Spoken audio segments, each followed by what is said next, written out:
आप लोग सभी तो वाकिफ होंगे बर्थडे केक काटने के रिवाज के बारे में। अक्सर हम लोग अपने बच्चे या फिर हमारे करीबी रिश्तेदारों को उनके बर्थडे पर केक गिफ्ट करते हैं। मैं आज की वीडियो में केक के बारे में इतना इसलिए बोल रही हूँ क्योंकि आज की जो घटना है वो इस बर्थडे केक को लेकर है। एक ऐसा केक जिसे खाने के बाद हर किसी का बुरा दिन शुरू हो जाता है। तो चलिए आज की घटना जो स्वाति के साथ घटी थी उसे सुनते हैं। हेलो दोस्तों, स्वागत है आपका आपके अपने चैनल स्टोरी हाउस में। आज की जो ये भूतिया घटना है वो एक बर्थडे केक पे बनी है। कैसे सिर्फ एक केक के वजह से किसी की जिंदगी खराब हो जाती है। कहानी में अब आगे बढ़ते हैं। मैं स्वाति हूँ। मैंने अपनी जिंदगी में ऐसा कभी नहीं सोचा था कि मुझे सिर्फ एक केक के वजह से इतना पछताना पड़ेगा। मैं अभी कॉलेज में पढ़ती हूँ। मेरे क्लास में बहुत सारे फ्रेंड्स हैं। उसमें से मेरा एक क्लोज फ्रेंड विकी है।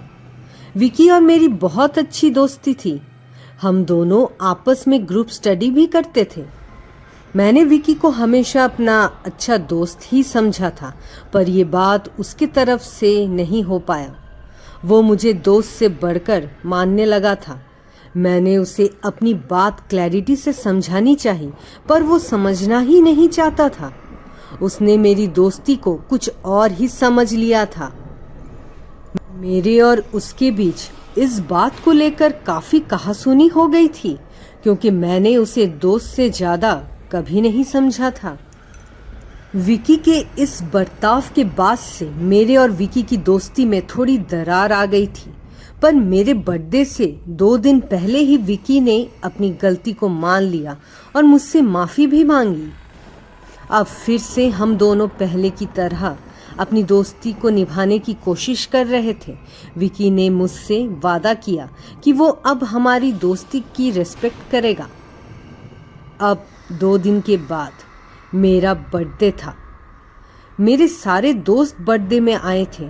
मैंने विकी को भी इनवाइट किया था, पर वो अभी तक नहीं आया था। मैं केक कट करने ही वाली थी कि दरवाजे की घंटी बजी। दरवाजा खोलते ही मैंने देखा कि विकी अपने हाथों में बड़ा सा केक और गुलाब का गुलदस्ता लेकर खड़ा है।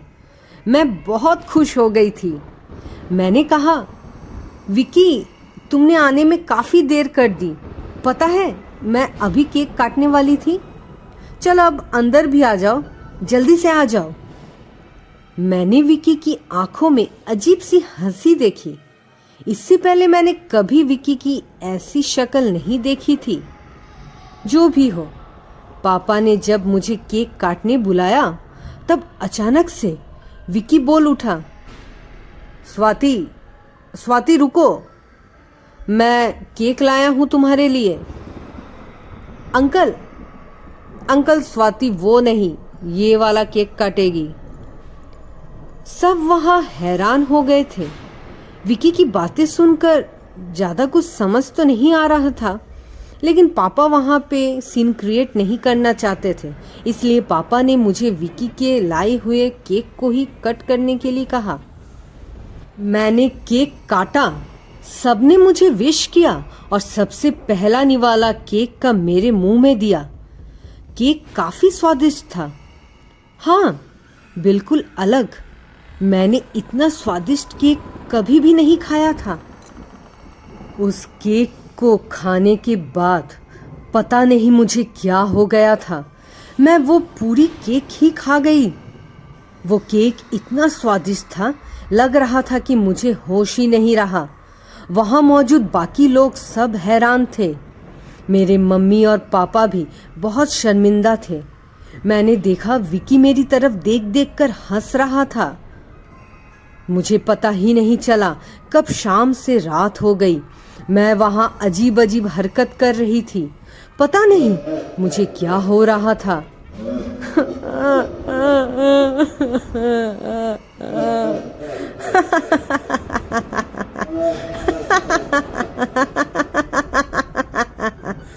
तुम सब मरोगे, तुम सब मरोगे।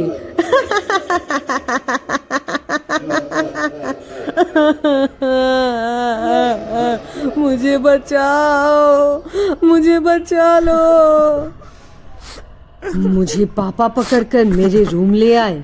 बाकी सारे गेस्ट थोड़ी ही देर बाद चले गए वहां से, पर विकी था। शायद मेरी परवाह करता हो या फिर उसे मेरी हालत देखने में मजा आ रहा हो। मेरा खराब वक्त तभी से शुरू हो गया था जब से मैंने विकी के दिए हुए केक को खाया था। उस रात मैं रोती चिल्लाती रही, बचाओ, बचाओ, मेरी मदद करो।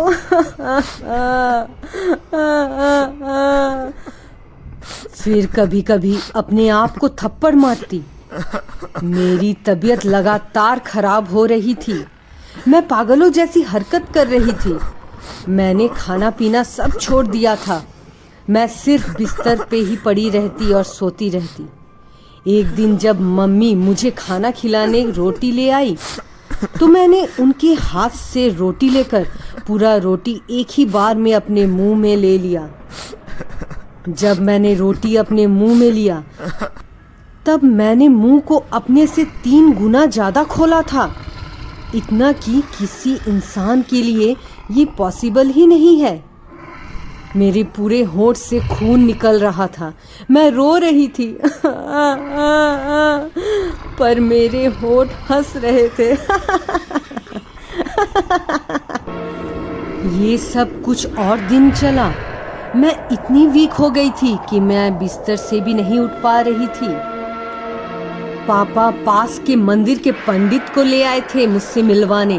पंडित जी मुझे देखकर ही बोल दिए, इसके ऊपर काला जादू करके किसी प्रेत को छोड़ा गया है। शायद कोई अपना ही जिम्मेदार है इसके पीछे। कोई ऐसी चीज पहनने की या खाने की कोई बाहर से लाया था क्या कुछ दिन पहले? उसी चीज में किसी डायन को बांधकर स्वाति बिटिया के ऊपर छोड़ा गया है। इतना बोलकर पंडित जी ने माता रानी के मंदिर का धागा और चरणामृत मुझे पिलाने के लिए कहा। रात में जब मैं सो रही थी तब मेरे हाथ पैर बांधकर मुझे पापा ने वो धागा हाथ में बांध दिया और मम्मी ने जबरदस्ती चम्मच से चरणामृत पिला दिया। ये सारा काम इतना आसान नहीं था पर भगवान की कृपा से हो गया। उसके बाद से ही मैं धीरे धीरे ठीक होने लगी और इंसान को सही मायने में पहचान भी गई। विकी जो मेरा इतना करीबी दोस्त था, आखिर उसी ने मुझे मारने के लिए इतना कुछ किया। थोड़े दिन के बाद मैं बिल्कुल ठीक हो गई और तब से किसी का भी गिफ्ट या खाने का सामान हम अपने घर नहीं लाते। तो ये भूतिया घटना यहीं ख़त्म होती है। आपको कैसी लगी हमें ज़रूर बताएं। अगर अच्छी लगी तो ज़रूर वीडियो को लाइक और शेयर करें। साथ ही साथ अगर चैनल पे नए हैं तो स्टोरी हाउस को ज़रूर सब्सक्राइब करें।